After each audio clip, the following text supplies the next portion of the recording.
Hi and welcome back to another video in this channel. We are going to solve this question. There are white, gray, and black squares. Three children use this to make this pattern. This is the pattern.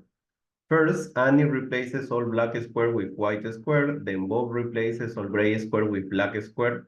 And finally, Chris replaces all white square with gray square. Which picture have the three children now created? Which picture have the three children now created? So we copy the initial pattern, then we follow the instruction. Annie replaces all black square with white square. So all what is black becomes white. So we are going to change that.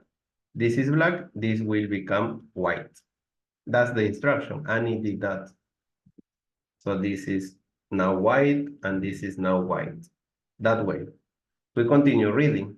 Then Bob replaces all gray square with black squares.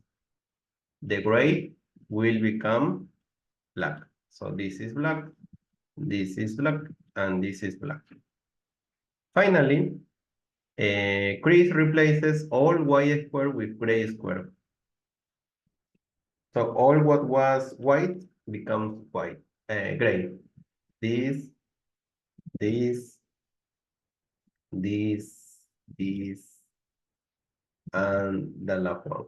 Yeah. This is the new pattern they got. So the question is which pattern the three children made.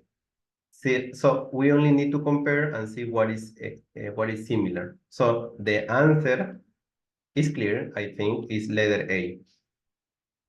A is the only one pattern that match with the new pattern we got. So this is the answer. I really hope the answer is enough clear and see you on another video.